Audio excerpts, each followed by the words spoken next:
Morning everyone, welcome to today's webinar. We'll get started very shortly. Just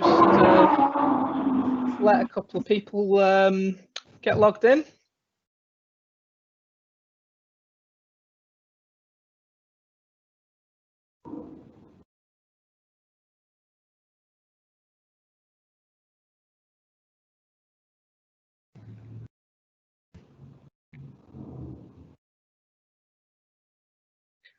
Hope you're all having a good morning so far. You managed to grab a brew and you're ready to enjoy this morning's webinar. We're starting very shortly.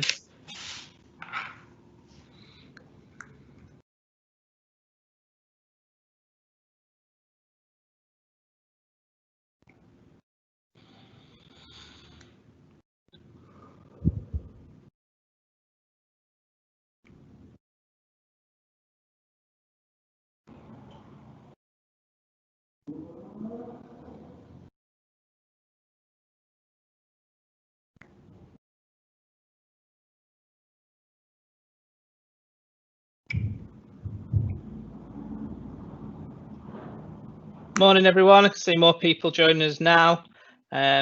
Conscious that it's 2 minutes past 10, so we'll make a start. So as I say, good morning everybody, and thank you for joining today's session. I'm Sean Gibb, I'm the Events and Marketing Manager at Pro Manchester, and I'm delighted to welcome you to today's webinar, Business Risk Audit, which is hosted by Pareto Financial Planning. And today's speaker is Stuart Carswell, Director at Pareto. Following today's session, I'll send out a post-event email which will contain any post-event collateral, links to where you can find out more about Pro Manchester events and our new Pro Manchester YouTube channel, where you can view some of the past webinars that you may have missed or watch back and take a second look. Hit the subscribe button while you're in there, and then you can stay up to date. This email will also contain our feedback form, so if you could please fill it in, it really is helpful to continue to improve our offerings and provide consistently great content. It's also a really good opportunity for you to suggest your ideas of things that you would like to see. What do you want from Pro Manchester in terms of webinar content? What do you feel is missing? What would you like to see? What can you think like, oh, I could really do with a webinar on that topic? So yeah, give us a shout, and your feedback's always really welcome. Just a couple points of housekeeping. Please be aware that the webinar is being recorded, and please use the chat function to ask questions. So this should be in the top corner, and it's kind of like two squares overlapping each other with a question mark in. And that's how you can communicate with me. So you can send those through to me privately if you're having any issues, any technical issues or anything like that, or if you want to ask Stuart a question or make any comments or observations, please use that feature there, and we'll try and answer as many as possible towards the end of the webinar. So without further ado, I will hand you over to Stuart. Sean, thank you. Thank you for the introduction, and thank you for the invite to present to Pro Manchester and the clients. And thank you everyone for attending. I'll just reiterate what Sean was saying. Feel free to ask any questions and answers. Hopefully I'll be able to answer any questions at the end of the presentation. If not, feel free to email me or I'll get back to you independently. And I think Sean's going to make the slides available. First and foremost, I mean, I'm sat in our offices in Tower 12 in Manchester overlooking spinning fields, but I understand some of you will be at home, some of you may be in the office, but this presentation is not specifically about COVID. However, COVID has had a major impact in the economy and how businesses operate. And I think it's a good time to take stock, for businesses to take stock and reassess, realign, replan and possibly rebudget, maybe in the short term, medium and long term, and see what the impact COVID potentially is going to have on businesses. And that's essentially what this presentation on business risk audit is about. There's a great article by Jimmy Allen by Bain & Co. It's called The Great Retooling. If anyone wishes to Google it, there's 2 or 3 of them in James Allen, Jimmy Allen's one of the partners there, and he was describing how the companies that introvert look at how they're operating, see what they've been doing wrong, see what they can be better at doing when they come out of these crises. And he's back tested this all the way back to the Great Depression and all the recessions, the big recessions that we've had. And the companies that do look at themselves and perhaps adapt to the changing circumstances when we do come out of the crisis, they're the ones that get the exponential growth. The ones that don't are perhaps the ones that sadly may go under or potentially become acquired. So it's just a good time to look at reassessing where companies are, look at the realignment of where we need to be in the marketplace, potentially replan and rebudget for the future.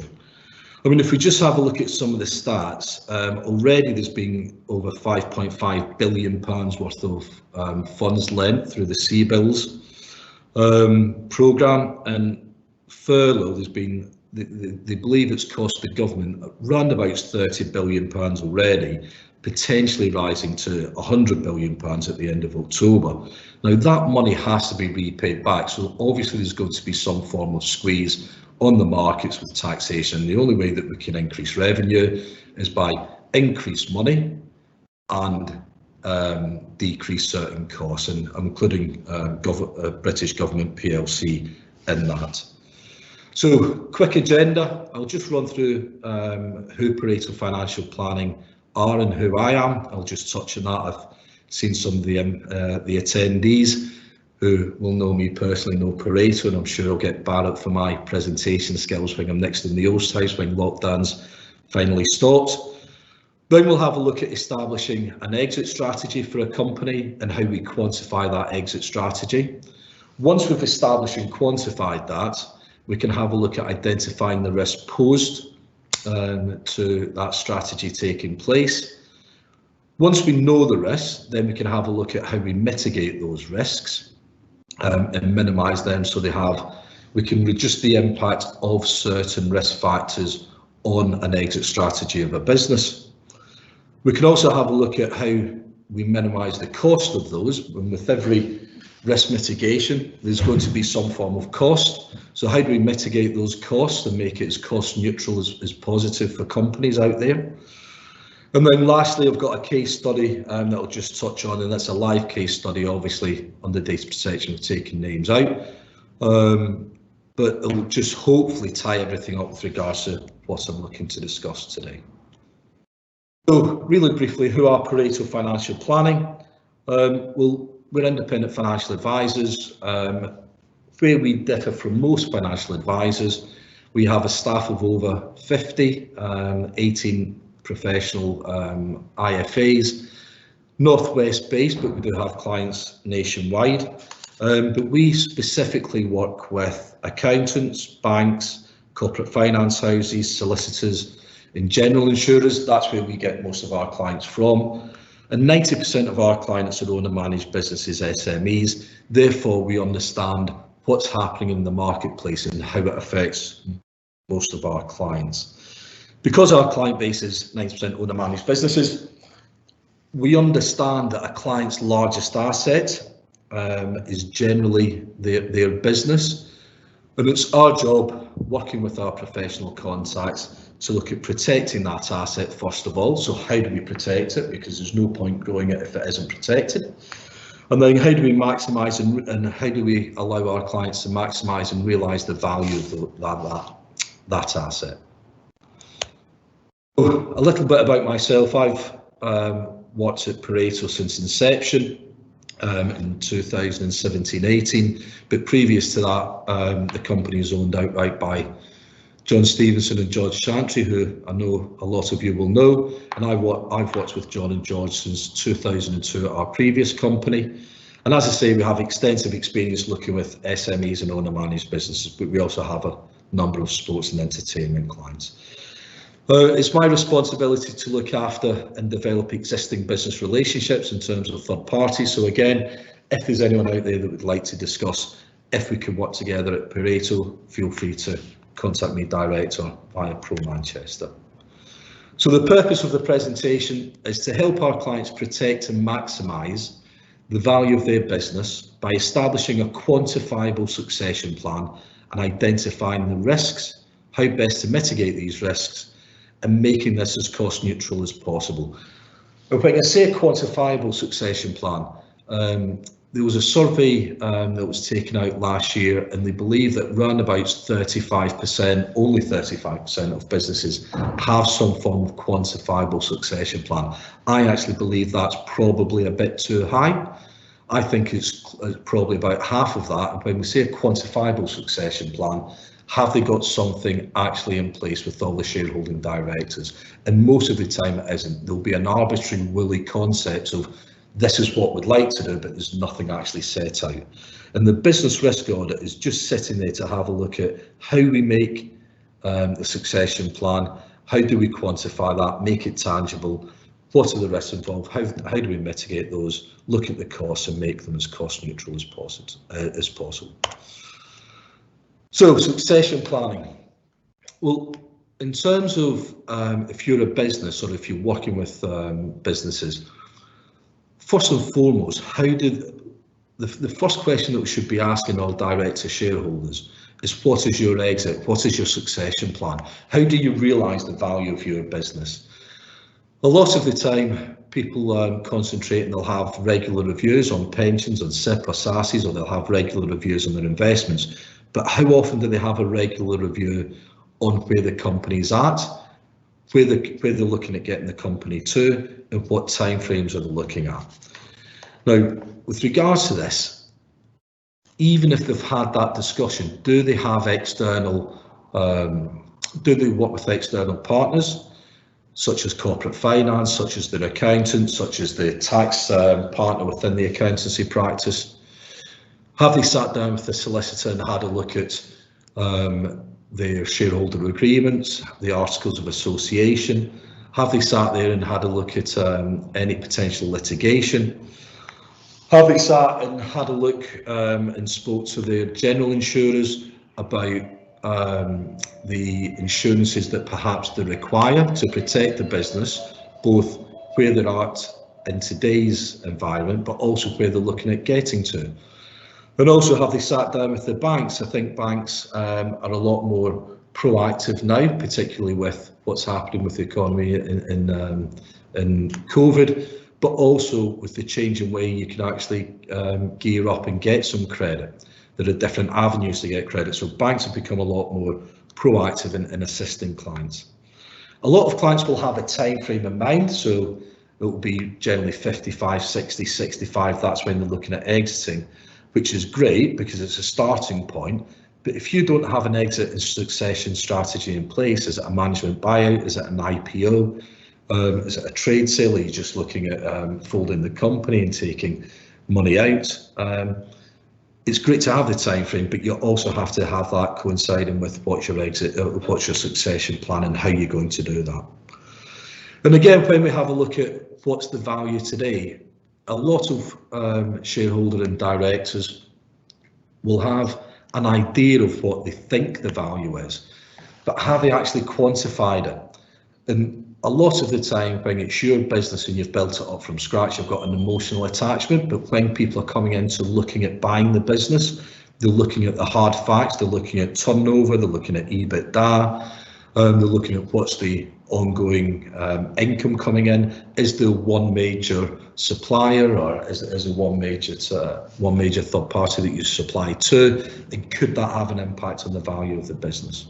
So it's good to sit down with your accountant and have a look at these hard facts and establish what's the starting point, what's the true value in the marketplace today of this business. And once you know that, and you know timeframes, and you have an idea of exit, then we can start having a look at, well, what's the value today? And again, a lot of companies and shareholding directors will have an idea of the value, but if you drill down and ask what's the reason for that, a lot of the time it can be quite arbitrary. And I've heard certain things as well, One of my competitors, they sold out for £20 million, and you know what? We're better at doing this, so I think it's worth 25. Or I had a friend of mine that sold out and it was 18 million, so we think our business is worth X amount. Well, the starting point from the value of the business or what you're looking to get, it should be looking at what standard of living are you looking at when you exit? How much income do you need to provide for you and your family on exit? And once you know that, then we can start working back. So let's just assume it's £100,000 a year, and again I'm picking this figure out of the wall.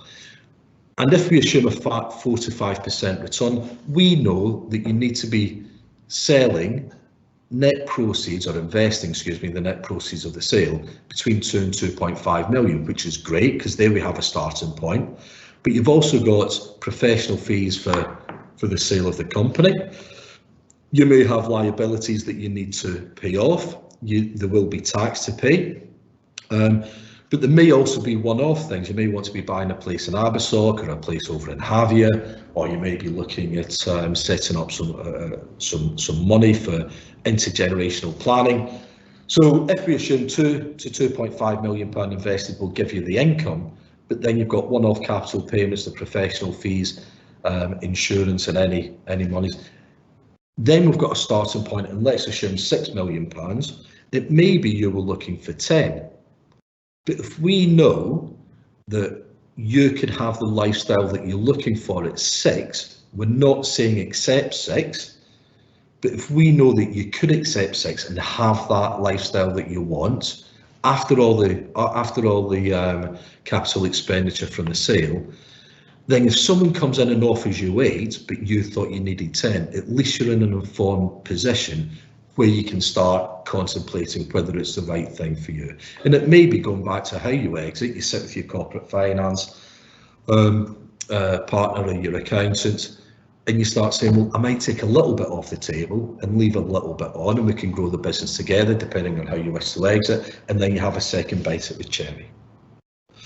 So once we know what your exit is, timeframes, a starting point in terms of the value, and what we're aiming to do, what we can sit down is, and we have a look at something called cash flow modelling to assist us with that. Then there's a starting point of saying, what are the risks to the business? What are the risks to our exit? What's the risk to the value today? What's the risk in building up to the value? And this is where at Pareto we have the experience of sitting down with our professional contacts, particularly in the accountancy, banking, legal, financial and insurance arena, and saying, in these individual areas, how is it that we can look at what the risks are that may potentially affect you maximising and realising the value on exit. So if we stick with the accountancy practice, it may be that the accounts haven't been prepared properly over the last few years, and if I'm coming to buy your business, I'll be looking at getting some external due diligence partner to come in and drill down. And if a little bit like selling a house, if your house, I'm buying your house at £500,000 and I've made that offer, once the surveyor comes out, if there's anything comes back, I might be looking at chipping you. So the last thing you want is me to offer, well, not me personally because I don't have the money, however, a third party coming in to purchase your business and offering you £10 million, and you go through all the due diligence, and that might take a good 6 to 12 months, and you've built yourself up and you've planned on what you're going to be doing with the net capital from sale, and then I start chipping away because maybe the accounts haven't been prepared correctly, or there's there may be a film scheme or tax scheme hiding behind that. And so it's good to sit down with your accountant, run through your accounts, get them prepared, and make sure that everything's as clean as possible for when the third party comes in to do the due diligence. It's there. It may be that you need to sit down with your accountant and look at restructuring. If you are looking at exiting, but you might be going on to something new, would you be looking at a holding company? Do you need to set up some trading companies? Do you need to look at splitting the company up or consolidating it down? So there's certain things that sat with the accountant that you can look at doing to prepare for the sale of your property. Your company. It may be that you have insufficient capital to realise the growth. that you're looking for, or it may be there's too much capital sat in the company. In fact, and I've seen it before where companies look at buying another company, and it's great they've got capital reserves sat there, but the question is, why haven't they been using that? Have they been stalling on some of the growth? So questions can be answered. So sit down with your accountant, sit down with the tax advisor, sit down with the corporate finance advisor, partner within the accountancy practice, and just do a deep dive into your accounts and make sure that everything's as clean as possible. When we look at what we just mentioned about capital reserves, it may be that you need some working capital. So again, sit down with your accountant ourselves and your bank and have a look at, do you need any working capital for any growth? When was the last time you had a look at your invoice financing or asset financing or your credit line facilities? A lot of the time you've just renewed with your existing bank, and that might well be the best thing. But if you just have a little bit of a spring clean, it may be that you can get different lines of finance that may be more efficient in terms of saving on cost. And what's the legal risk? Well, again, if you are looking at restructuring your company, or a lot of the time when companies set up, there'll be an off-the-shelf company. So are your articles of association complementing what you're looking at doing? Are they fit for purpose? What does your shareholder agreement say in terms of any succession planning? What happens if one of the shareholders sadly was to become ill or pass away? Will the shareholder agreement allow any potential policies, if you've got any, there to take place? And again, when we're having a look at some form of due diligence on sale, if I'm purchasing it and I'm going to pay your staff over, what do your employment contracts look like? The average employment tribunal will cost a company around about £60,000. So again, just have a look at your employment contracts, make sure that they're as clean as possible, and have a look at any third-party contracts, because the last thing you want is for any litigation during the due diligence process or when you're building up for sale to come in and affect the true value. So again, moving on with regards to where I come in terms of the financial risk, I've already mentioned shareholder protection. Do you have shareholder protection? Is it for life only, or is it for life and critical illness? Is it set up correctly? I recently went into a company and carried out this business risk process, and they had £2 million worth of life coverage, but it was on an individual basis without any trust, and the shareholder agreement said it was on a company buyback of shares, but the company didn't have the money to buy back those shares. So effectively what would have happened, the shareholder passed away, those shares would have went to his wife. He was married, obviously. The £2 million cover that he had to buy those shares would have went to his wife. So now his wife's got the £2 million that should have been used by the other shareholder to buy the shares, but she also owns 50% of the shares.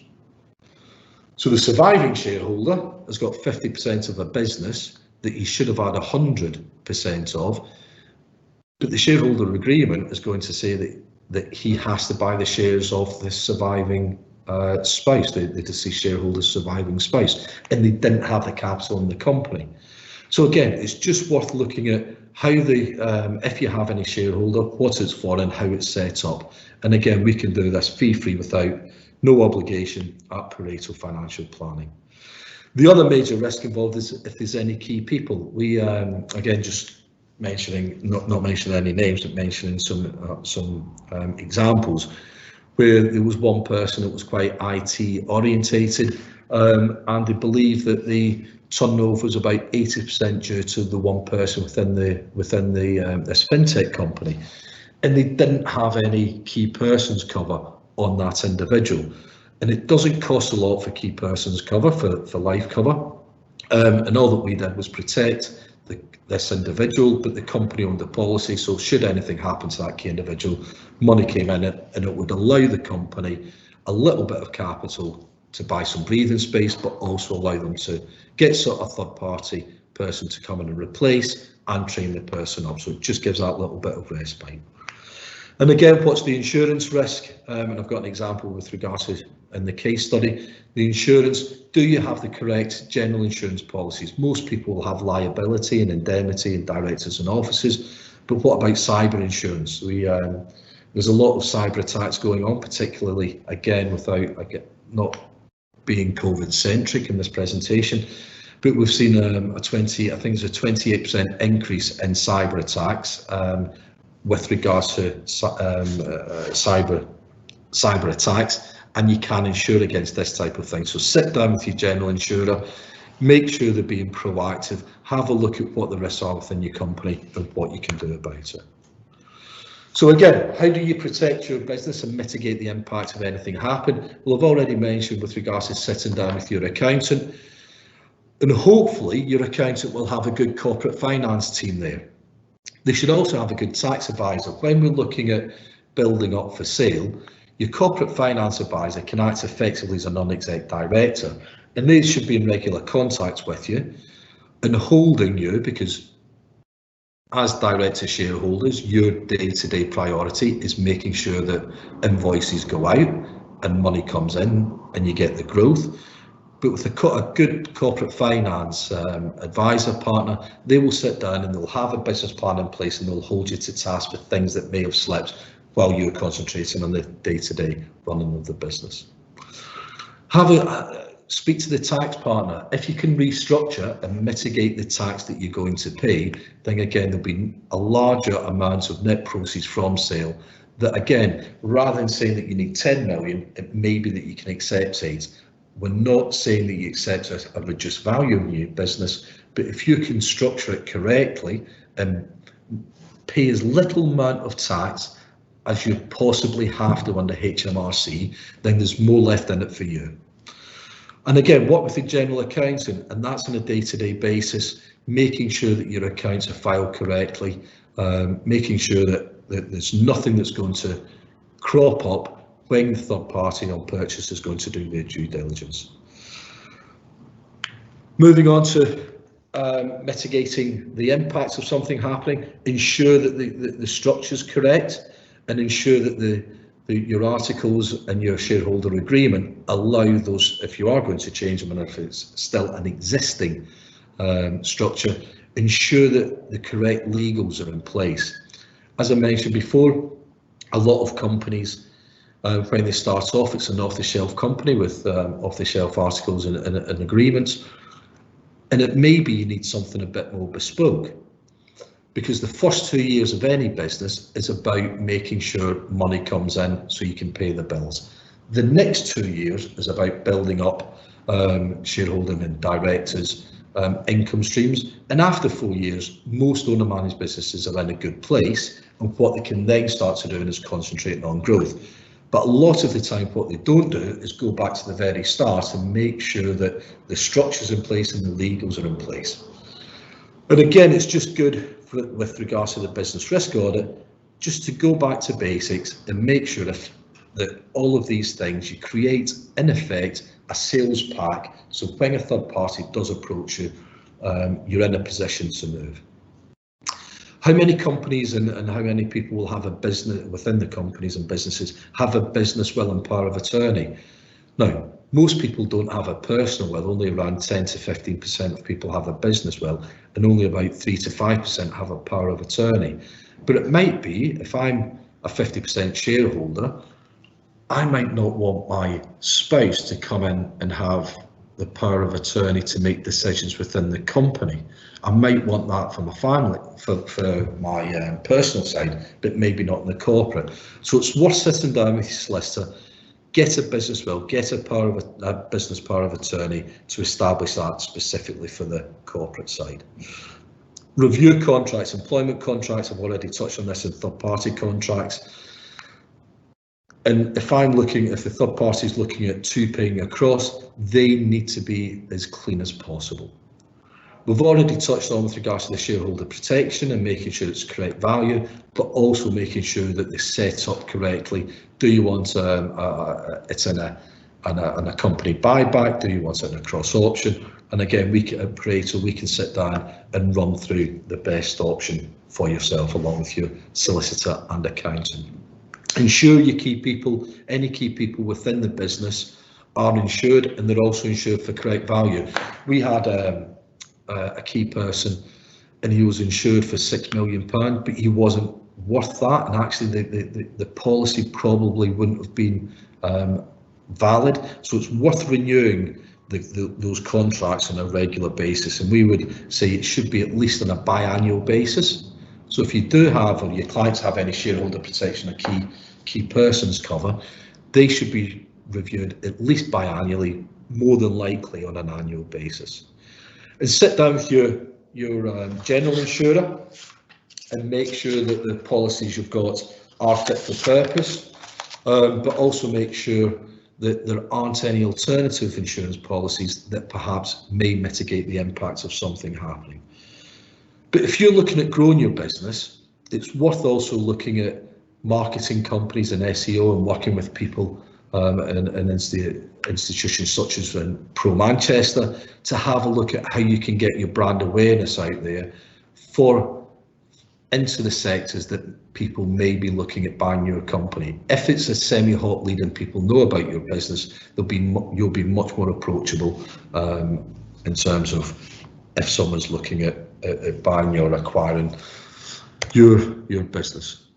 So what is the cost? Well, if I could sit down with any business and say, if I can put a tangible, formalised exit strategy in place with timeframes, with the value of your business today and a quantifiable value of the business in the future, and what we will do is we'll sit down on a regular basis and make sure that your needs, priorities and objectives haven't changed. And if they do, then the goalpost may change, but we'll be flexible enough to move that, to maximise and realise the value of your biggest asset. Would companies pay £1 per month for that? And I think most people would. But would companies pay £20,000 a month? Possibly not.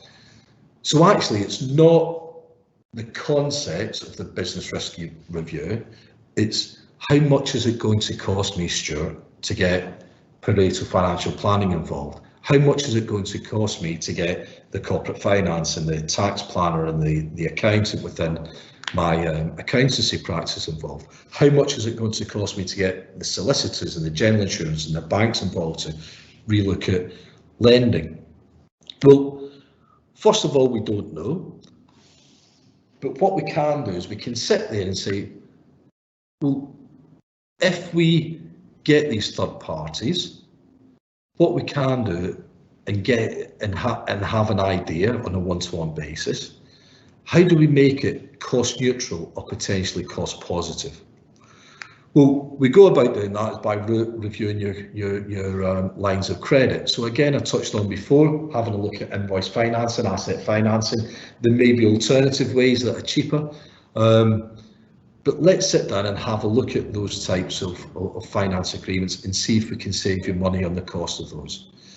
At Pareto, I've never mentioned at the very start, we've got we've got both a private client division and a corporate benefits division, employee benefits. Let's sit down and have a look at your group life cover or your group private medical, your group income protection. We've saved one of our clients around about £20,000 a year in the private medical, which is an awful lot of money, obviously, and that is a straightforward saving onto the bottom line. Let's review the company pension scheme and make sure, again, every single company out there will have to have a workplace pension, auto enrolment, excuse me, and an auto enrolment scheme.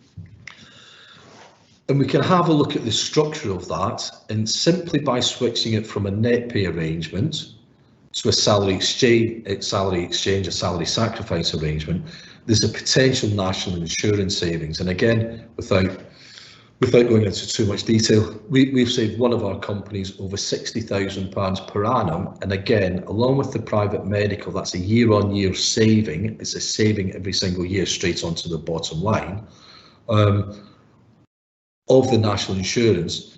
The company's no worse off. The individual members of the scheme are no worse off. It is just the national insurance savings that we can't reclaim they will be rediverted either into the pension scheme, or it can go directly as a savings onto the bottom line.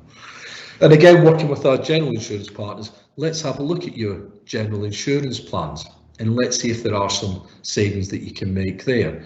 And if there are some savings, are there policies that you can take out, alternative policies such as shareholder key persons or general insurance, to mitigate the risk of, excuse me, I'm just looking at the time, I'm conscious of time, mitigate the risks of a proposed sale. But it's not just about getting it as cheap as possible. First of all, we have to identify, are they fit for purpose? So are the policies you've got fit for purpose? And if not, let's put something, an alternative in that is fit for purpose. And then we have to look at cost effective.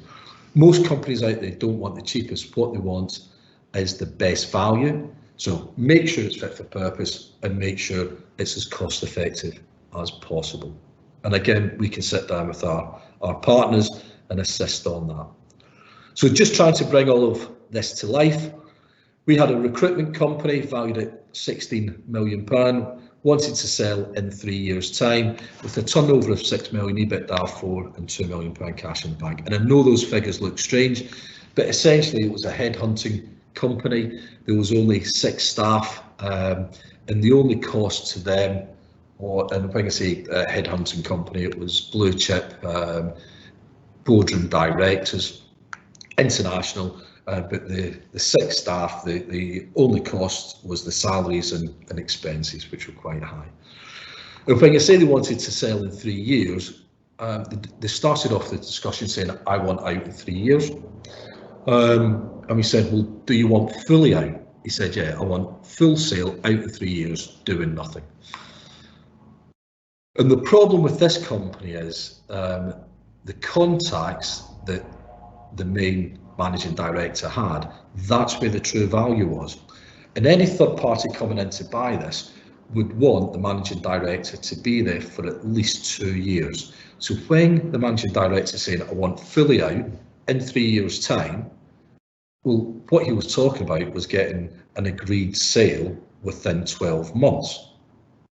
And this is going back when it was Entrepreneurs Relief. 100% of the company was owned by one shareholder, the managing director, married with 3 children. The local accountant was very reactive. So what we did is we sat down there and said, let's meet with the corporate finance team of one of our partners, and they valued the company up. They looked at restructure with the tax partner, and it was when you could get, obviously, 10% entrepreneurs relief on 10 million. And what they did is they looked at diluting the shares down between the single shareholder and the single shareholder and his wife. We looked at a cash flow forecasting and saying, well, this value of 16 million, where is it from? And this was an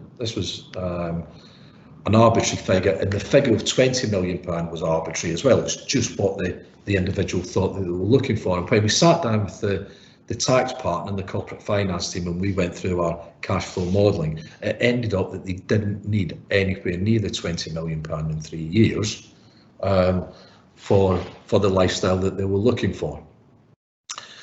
And what they were looking at doing, the shareholder was looking at some intergenerational planning, but he was also looking at going into another company in a different sector. But with the tax partner and the accountant, they looked at setting up a holding company and a family investment company. We rewrote the Article of Association, reviewed the employment contracts and the lease that he had on the building, because that could have potentially impacted the sale value. We looked at a business power of attorney and a business will. We put in some key persons on the individual, and rather than a shareholder protection, because it was husband and wife, it was effectively a single shareholder managed business company. We put in something called relevant life, which is where the company owns the policy on an employee. The company pays for the policy, you get corporation tax relief, the benefits paid out tax-free, and there's no P11D implications. We reviewed the employee benefits, saved them some money there, reviewed the company pension scheme, redirected the national insurance that I touched on. They had some invoice financing that, again, we reviewed and we were able to save them some money, and reviewed the general insurance. We added a cyber policy. We didn't, one of our partners did. But one of the other things, because it was largely oil and gas with Shell and BP, one of the individuals was travelling over to Africa and some parts of Africa where the potential for kidnap and ransom was quite high. So again, just by having a look at the general insurance policies, and we had a look at alternatives, we're looking at de-risking themselves, but also the company for sale. So the result, the client had a quantifiable succession plan with figures that are tangible, that we can say, these are the reasons why we've come up with these figures. We essentially prepared a pre-sale pack for any purchaser. So when the purchaser comes in, if they can see everything is clear and clean, and we've got 6 years accounts and we've got all the contracts and the last time they were reviewed, there's little chance for that purchaser being able to chip away at the agreed price at a later date. We mitigate the risk of something happening to the key individual or a shareholder dying or becoming ill. We saved roughly £50,000 a year in total from restructuring the pension, the employee benefits, some of the employee benefits, the general insurance, and the refinancing of the credit facilities. Now that £50,000 a year is a year-on-year saving. It goes straight onto the bottom line. But the cost in year one was £15,000 with regards to solicitors and accountants and some of the rebanking costs, and roughly an extra £4,000 per year for the extra insurance cover they took out. But the saving £50,000 per year. So year one, the net outcome was a £35,000 extra profit straight on the bottom line, and the shareholders can do with that whatever they want. If they want to take it out and pay for extra holidays or child private education fees, or if they want to leave it on the bottom line, that's fine. Year two onwards was £46,000 savings, and if we say over 5 years, that's a £219,000 savings. But the big kicker is on sale of this company, the corporate finance team thought they could probably get around about 5 times income multiple. That's an extra £230,000 on the sale price of the business. So that's just roughly how the business risk audit, and to summarise it, is really to say, with COVID, it'll have an impact on businesses out there or our clients' businesses, and now's a good time to reassess, realign, replan and revalue where your company's at. Let's have a look at the impacts on how COVID and coronavirus is going to have. And let's be honest, there are some companies that have been able to take advantage of the economy, and people are making money. There was an article in the I think it was a business desk of the Insider today that are companies looking at raising another £5 million for expansion. So there are companies out there, it's not all negative, there are companies out there who are able to take advantage of this. But let's have a look, reassess, realign, replan, rebudget. Let's look at the value of your business today by working with your professional contacts. Let's have a look at the value you're looking for, but let's get this quantifiable. Let's not have an airy-fairy figure that's plucked out of the sky. Let's have a look at how you're going to exit, and let's have a look at timeframes. And if we can do that, then all we're doing is putting yourselves and your clients in an informed situation to be able to move forward and maximise and realise the value, which is the value of your biggest asset, which is your company. So I think I'm out there for about time. That's about half an hour, 40 minutes. We had a few problems, Sean, didn't we, this morning? So if I stop, I don't know if my screen stopped sharing now. Yeah, that's right. I don't know if there are any questions and answers. If you've got any questions for Stuart, just drop them in the Q&A box now. Have I just bored everyone senseless? Is everyone still awake? No, I think it's just that you've been that thorough that there's not been any questions to ask. Sean, I think you're being very kind. I think probably what it is, because I'm Scottish and I talk very quickly, half the people didn't understand a word I was saying. Just keep it open, keep the lines open for another minute or so if you want to ask Stuart any questions. I mean, one thing that I will say is if there's any question, if anyone wishes to discuss anything, obviously go through yourself, Sean. It's quite easy to find me. Usually will be in Mulligan's at about 4:30 on a Friday, or El Gato Negro at about 7. But if you just Google Stuart Carswell Pareto Financial Planning, all my details and contact details are on there. More than happy for people to contact me direct via my mobile. Not Friday afternoon, I'm walking up Scarfell on Friday afternoon. I'll include your details on the post-event email as well, so you can contact Stuart directly that way.